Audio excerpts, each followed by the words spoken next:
just want to know what. Let's call to order City of Port Richey City Council budget hearing Thursday, September 7th, 2023. Let's stand and set the pledge.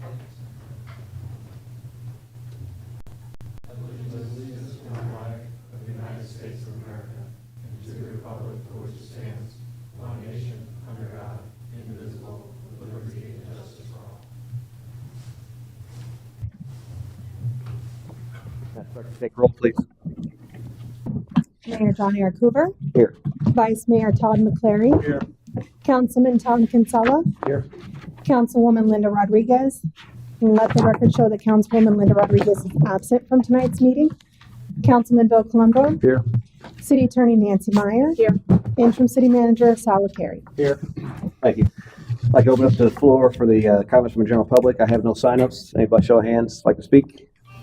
See no hands, we'll move on. Pass it over to comments from the city manager. Pass it to Mr. LaCarey for an introduction. No comments at this time. Thank you.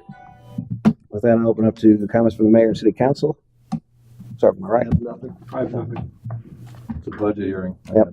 I don't have anything, but I will bring this up just to see if you guys want to entertain it. We did have one of the city manager candidates drop out, Williams. So I don't know if you guys wanted to, since there was time, bring in either Klein or Shoebridge or both, or just leave it to 4. I mean, my thought was we were getting to 5 thinking we may lose 1 or 2. Right. So Yeah. I mean, it's kind that's of in pretty line. much why we went for 5, because we knew that, picking 3 was not going to work. Yeah. Yeah, and I'll go with that too. Just want to make sure you guys good. Thank you. With that, we'll move on to the agenda. Before we go, no more dropped out, correct? No, Okay. I have not. On that note, I've spoken to all 4. They all plan on being here. Okay. So we got good stop 4. Item number 1, resolution number 2308, millage rate. I'll pass that to Mr. LaCarey for introduction. Thank you, Mr. Mayor. For council consideration is the approval of resolution number 2308, which will adopt a millage rate for the city of Port Richey at either 6.35 or 6.53 mils. The city council's budget document for approval is balanced at the 6.35 or 6.53 millage rate.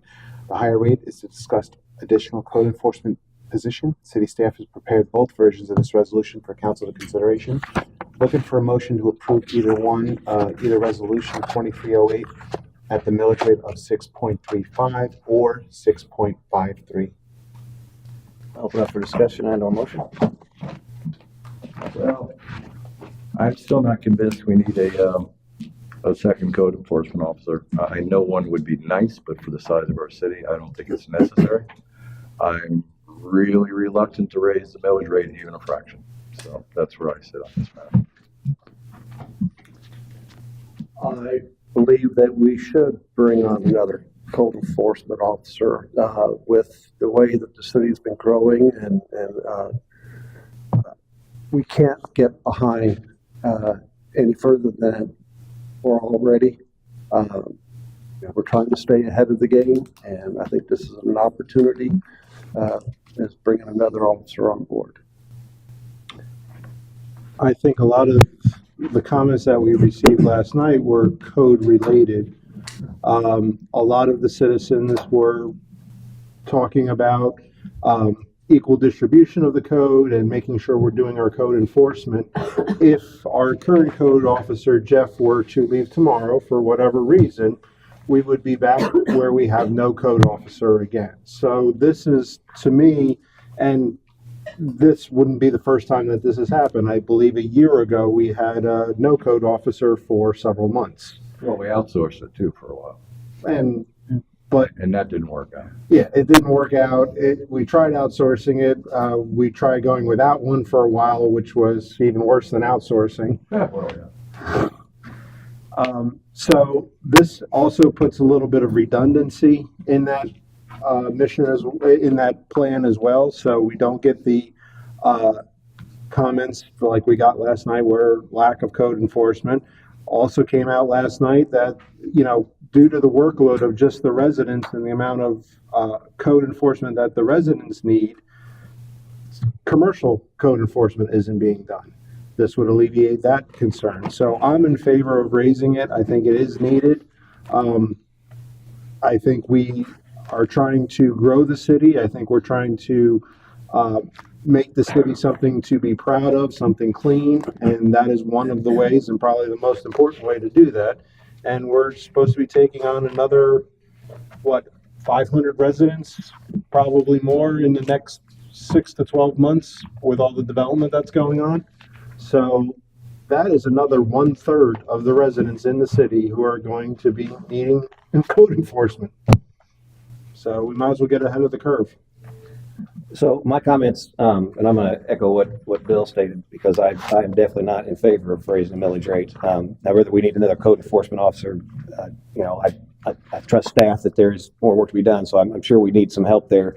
I think there's ways to do that. I think we have money in the budget that we could possibly hire that and consume that without raising the millage rate. And I want to point out a couple of things here. So I did some numbers on, our current millage rate from last year, 6.35. If we keep that the same, and matter of fact, let me step back just to inform the public. So you hear about a rollback millage rate, which is actually 6.1132. The rollback millage rate is designed so that as revenue, or as the valuation of the properties go up, in order for the city to bring in the exact same amount of revenue they bring in the past, that would be what the rollback millage rate represents. So basically, for us to bring in the same amount of money we brought in last year, we could actually reduce it down to rollback rate 6.1132. That being said, so at 6.35, we're actually generating more income than we did last year. And I have an example here of a $100,000 property. Obviously, the taxable rate went up different between people. My personal taxable value rate went up 4.53%. So if I take a $100,000 property value and I just use a 4% increase on taxable value to $104,000, the tax for that property in 2022 last year was $635. If we roll it back to the 6.1132, it would go to $635.77. So even at the rollback rate, that particular scenario, there would be a 77-cent increase in taxes. Now, some's a little less, some's a little more. I think mine actually was like $3.91 higher at the rollback rate. At the current millage rate of 6.35, we keep that the same. That same property, $100,000, went to $104,000, which would see a tax of $660.40, which would be an overall increase of $25.40. That's at the same rate. And if we pop up another 0.18 millage, that actually takes it to $44.12 for an additional $18.72. So it would be my proposal that we keep it the same at 6.35. The city is generating additional income, so that the residents actually are seeing a tax increase effectively, and that's just the city rate. There's other things in play on that real estate taxes, but we're going to be getting more money from the citizen anyway. I really don't want to take another, in this case, $18.72 from them. So that's where I stand on it. Again, I open the floor for continued discussion or a motion. I move to approve the resolution number 22-08 millage rate at the lower 6.35. If I can jump in real quick, before we do any motions to approve, I do need you to read the one that we're going to select, if that occurs, since we have a uneven number here. I'm not sure where this is going to lead us. Yeah. So maybe just a motion to set the rate, not adopt the resolution. I don't know. You may have said that. I'm sorry. I may have jumped in too soon. So not actually the actual resolution yet, because I have to read it. Am I making sense? I said adopt the millage rate. Okay. I'm sorry. I jumped in too quick then. If I didn't say that on the record, that's what I want my motion to be, to adopt the millage rate at the lower 6.35. Thank you. A motion for 6.35. Second. Can I pass the gavel? If you pass the gavel, you do not get it back until this motion is complete. So I will second that motion. Wait a minute, that's a little unusual. The chair can pass the gavel, but he cannot then run the motion. You were running the motion until. You're the mayor. You're the mayor of this agenda item. Yeah. So I second that It allows motion. him to second the motion. So would this be an opportunity to ask our finance director, so with the information that you just brought, can you clarify that? Is this true? Give us some insight on that. I mean, I haven't had the chance to look at all of his numbers and run all the information, but yes, the rollback rate would be 6.1322 to generate the same amount of revenue as prior year. So that is a 3.55% increase.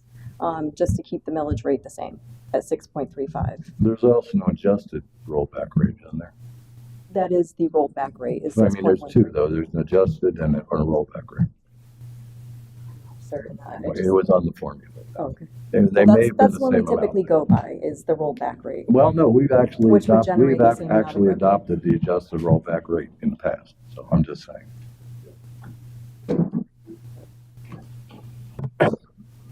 So with that, would we be able to still find the money to hire another code enforcement officer? No, that balances the budget as it stands. One thing to keep in mind, that budget does include contingencies across all funds. It also includes the reserves, and we're actually rolling over a balance from last year. So I guess my point is we have the money there, just like when we, for the raises for the employees, is consuming that. So I think, I don't know, with the projection of just that, do you have what percent the reserves are going to be at? It's 36%, I think, in the thing. Yeah, I think I had calculated it to be about 33% Okay, with so that reduction. again, we're only required to have it at a third. That 3% is more than enough to cover that code enforcement officer. So I think I don't know what percent it would be down to that, but let's say 1%. Well, I would also like to add that, you know, we set a tentative millage rate, and once we do that, that's what it is, okay? Budgets are kind of, I tend to phrase it, they're kind of like a blueprint. You know, in other words, you don't look at every line item in a budget and say absolutely every penny of that line item is going to that. That is the city manager and the finance director's best guess scenario of what we're going to need on any of those items. So, you know, the budget itself, we've done it before. You can amend a budget. You know, you can say, okay, we're moving something from this line item to that line item. And again, with a code enforcement officer, with, you were talking about development coming in, but it's not here yet. You talked about commercial code enforcement, which, let me tell you, with current state law, is an absolute nightmare right now. Essentially, if you do a code violation on a business and they claim that you have, you know, if they've gone for a long time doing things a certain way, and all of a sudden you do something to where they lose money, they can turn around and sue us. So, Well, by that same theory, then so can the common resident. no, this applies specifically to businesses. Well, I would look to the attorney for that because I've seen a lot of commercial properties come down. Hey, listen, I agree with you. I mean, you know, the southern part of 19 specifically in our city and parts of Ridge Road, you know, definitely needs some code enforcement. There's no doubt about that. I got one parcel of property in my head that is so overwhelmingly disastrous. It's always been that way. I have no idea what you would do there. Yeah, I would agree with you if they were cited and then let go, but the fact that they were ignored or not able to be enforced lessens their legal claim, but that's for our attorney to weigh in on. I agree. And I'm not opposed to hiring another code enforcement officer. I'm just opposed to raising the tax rate to do it. I think we've got the money to cover it. Let's say that we hire one on for the year and they get caught up and then we don't need the person anymore before the next budget cycle. You know, we can reduce staff and go forward. But I think with the development stuff that's coming on, I think we'll be in good shape to cover that. And if we need to raise it next year, we'll talk about it then. But I don't think we're at that point yet. And we've got plenty of reserves from my perspective. And again, you're talking about additional housing being added, and that's not going to happen overnight. Valuation of property going to go up again next year too. But, you know, but my point is, you know, whichever project you're talking about, there's a couple of them, is not going to happen overnight. And when it is done, you know, our building official, if doing his job, everything is going to be on the straight and narrow and in pretty good shape. So outside of maybe boats and driveways and stuff like that, there's not a heck of a lot of code enforcement. That I would disagree with because Avilia Bay came on, got cited, and they were a mess with code enforcement until the new management took over. I remember you being there numerous times, speaking with Avilia Bay, and that was... Well, Amelia Bay was kind of a wacky project through the stages it went through, and, you know, there were going to be homes for sale, then they were going for rent, and things started going sideways there.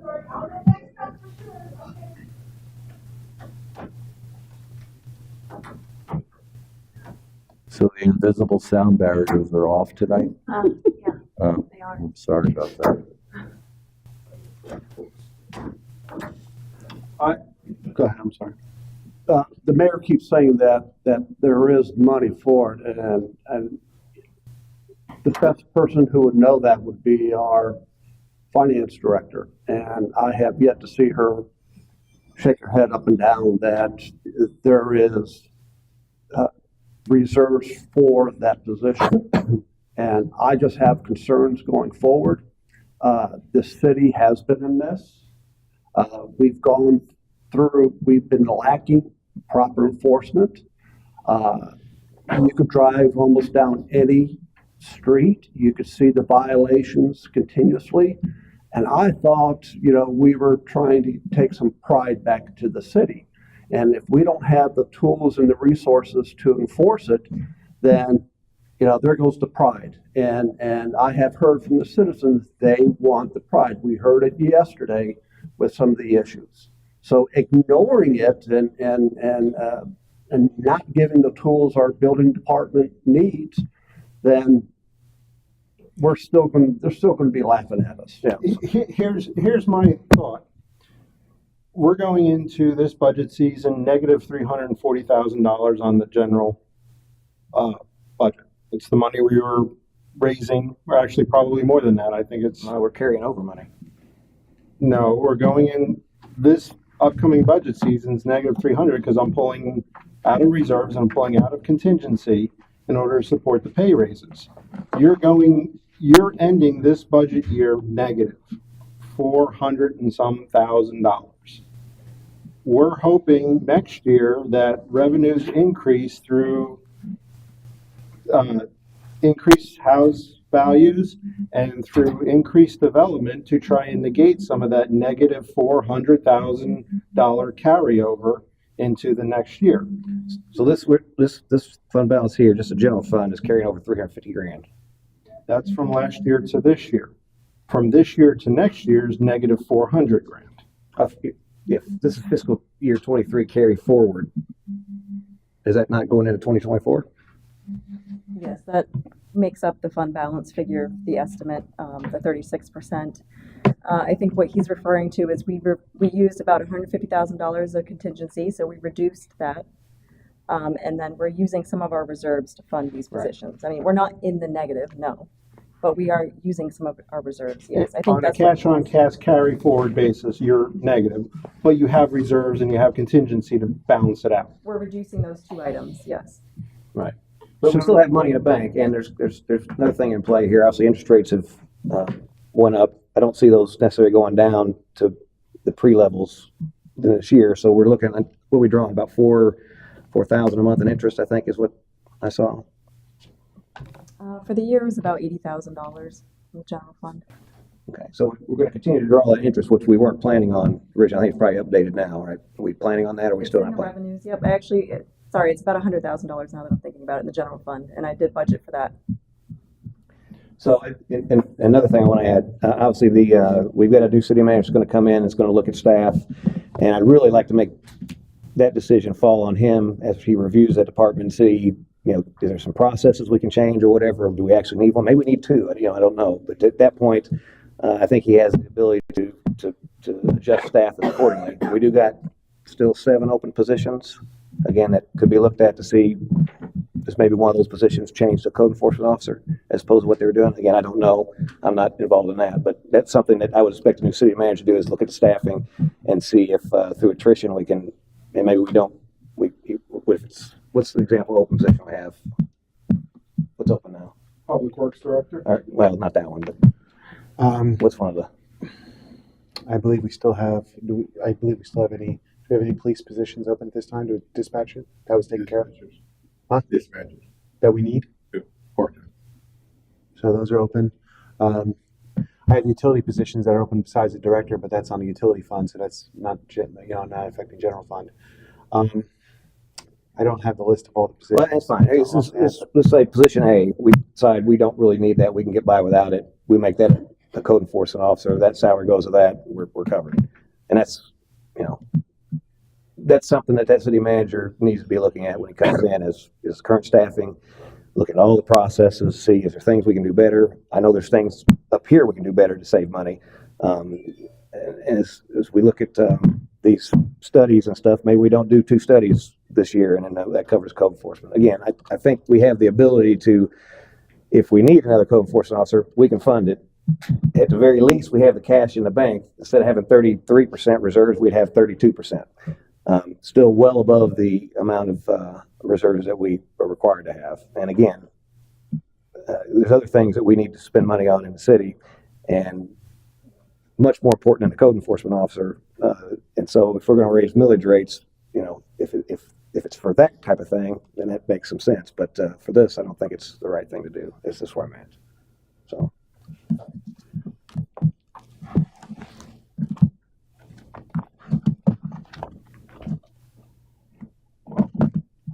I personally am uncomfortable going in already $400,000 at the end of a budget that where we're drawing on contingency, where we're drawing on reserves. We went from 36% reserves to 33% reserves at the drop of a hat. The costs that we're incurring because of that are reoccurring costs. So we're going to have the same costs in 24 to 25. We're hoping revenues offset that. We don't know that for sure. You could very well walk into a tax increase next year to make up for that. The bigger problem is if you're saying, well, we'll just hire a code officer and put that on the reserves and that on the contingency as well. When I came in here, we were at 20-some-odd% reserves, and that's exactly how we got there. Right. Well, we're not going to get there with a $70,000 code enforcement officer. How much? It was $340,000, and that equaled 3% of our reserves, correct? So 70,000 is about 1%, yes. As I said, 32% would be at. So, and if you miss your reserves next year and don't raise taxes, 200,000 of that, there goes, you're now below your 30% reserve. Yeah, if At everything the keeps drop the of a thing, hat. but if we keep the 635 again, you're talking about an additional whatever bump that is. I mean, we're going to be bringing in That's more money. offsetting your insurance costs that went up 12% last year, or this year, I think it was 8%. But next year it will go up. That's offsetting the 17% interest that you've had for fuel and everything else over the past year.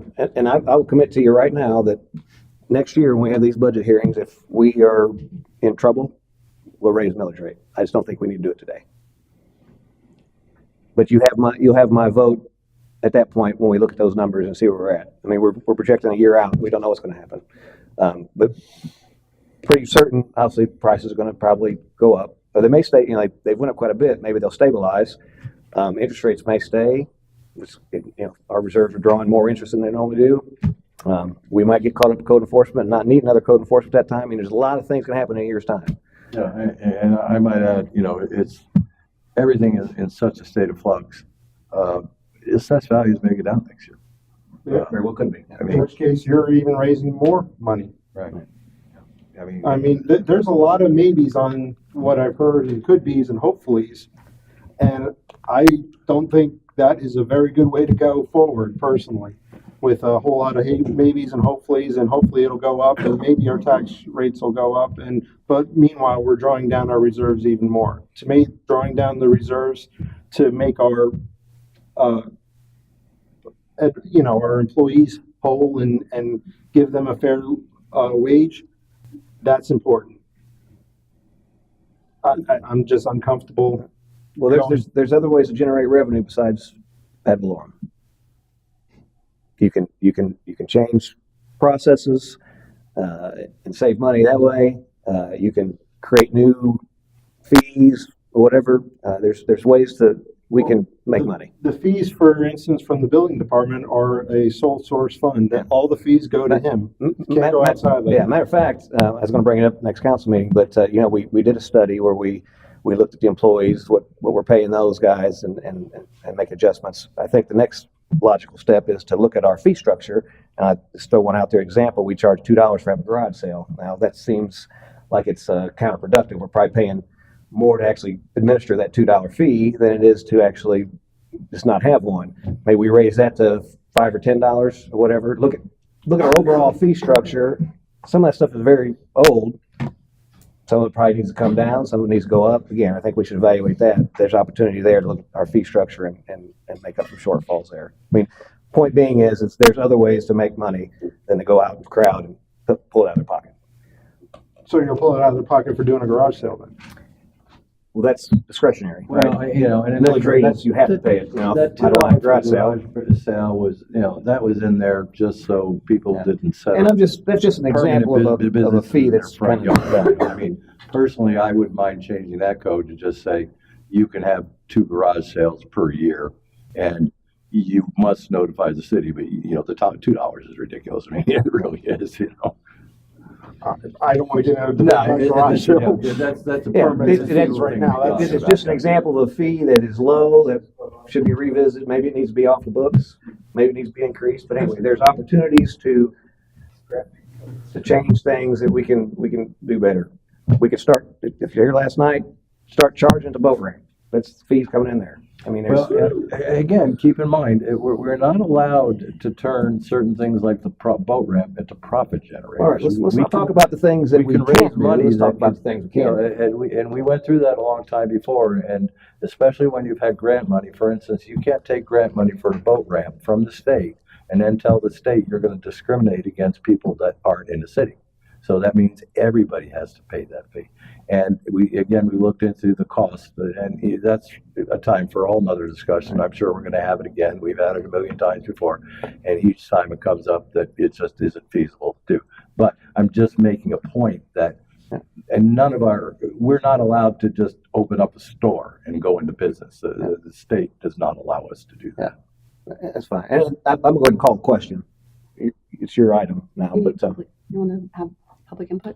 Yeah, well, I mean, I guess you need consensus in order to Right see now- which one you're Right now, reading. yes, right now you have a motion just to adopt a millage rate. So And a second. we need to vote on that because it is a live motion, an active motion. If you want public input, I'll open it up for public comment.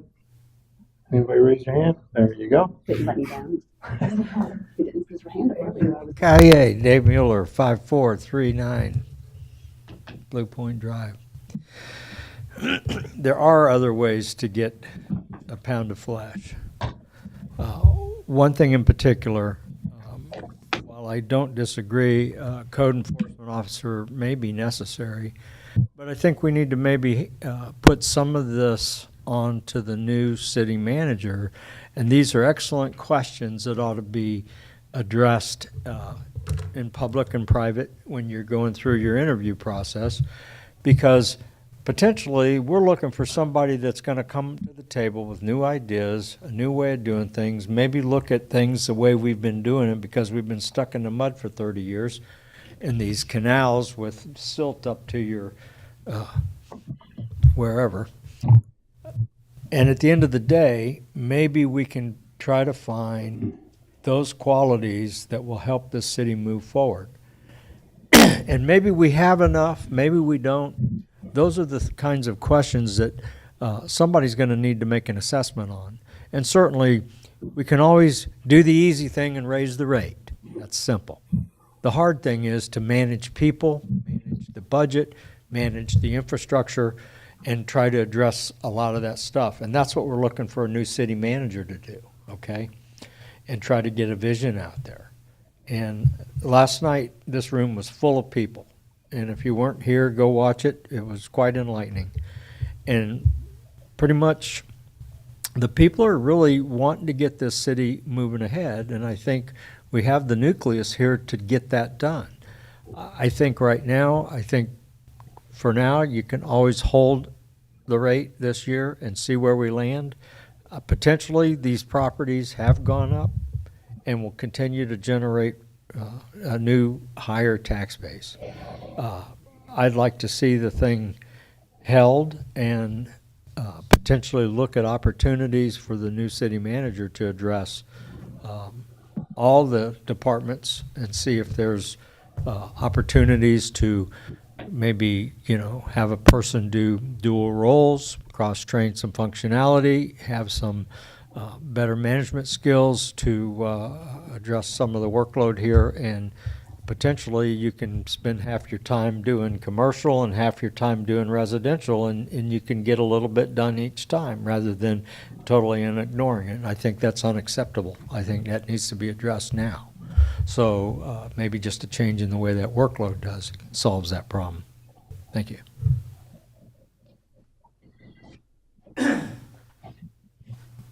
Devin Aaron, 5414 Bay Boulevard.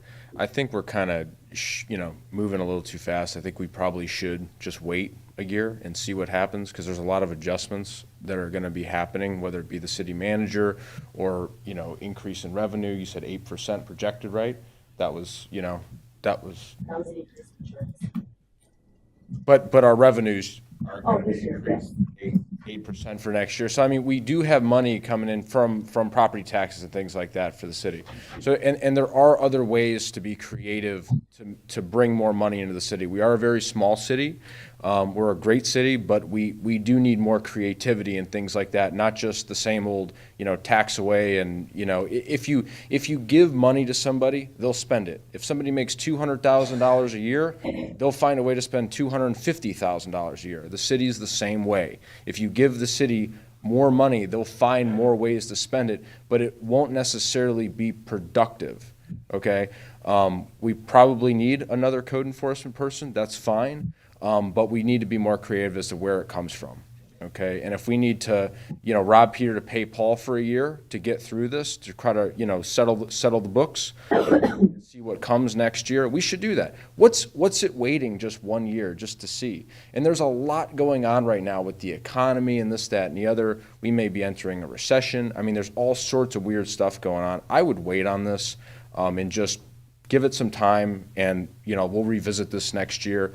And my biggest thing with this, more than anything, is in government, everybody wants to always tax more, but very seldomly do we want to reduce taxes. Very seldomly. Everybody just wants to take more and more and more, but it's usually a misallocation of resources. And if people are just a little bit more creative as to where the money's going and how it's being created in the first place, we might be able to make some headway there without taxing the heck out of the citizens. And as far as that boat ramp goes, I know that there are some limitations as far as grants and things like that. But again, a little bit of creativity goes a long way, and that's something that needs to be done. I brought this up last night at the meeting, and somebody said no, and I'll be honest.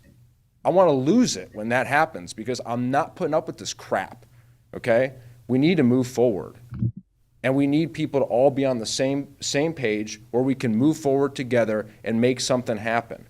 But everybody needs to be on board with fixing these assets that we have in the city to make them usable, and make sure that we don't have a lawsuit where we lose, $5 million or something. What do we do then?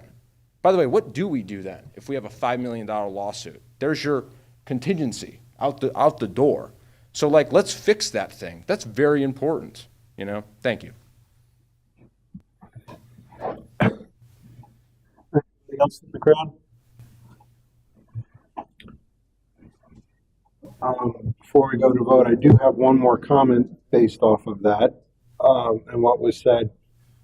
The raise of rates is just revenue being earned. Right now we're allocating, saying it's a code enforcement official. But let's say the new city manager comes in and he is able to find efficiencies right away through attrition or whatever. What that does is then raises revenue and offsets the cost of the salaries that we are drawing against on contingency, and offsetting some of those costs. So the raise in revenue is not for the code official, it's for the code official or code enforcement, it's for increased salaries, it's for increased insurance that went up 8%, and offsetting some of the negative that we are drawing from our reserves and our contingency. Right now, after this budget's done, we will have, I think it was 100,000 in contingency open, or did we leave 150? 150? You just had a major storm Sal's picking up trash all over the place. I saw him today walking around, picking up sofas. If FEMA doesn't reimburse that for whatever reason, that's your contingency. If, something else happens, something breaks, we need new rooftop units in the thing, they finally blew up. That's your contingency. That's items that we don't have budgeted for. We don't have a capital replacement program for anything in this building. We don't have capital replacement plan for anything in the fire department. That's your contingency. That's your reserve. If you want to keep spending it down for stuff, that's fine, but it will come to a point where you have 31 or 32% reserves. You have $50,000 in contingency, and the guy walks in and says, oh, by the way, all 4 rooftop units on this building need to be replaced. They're $20,000 a pop. That's $80,000. You're now below your state reserves.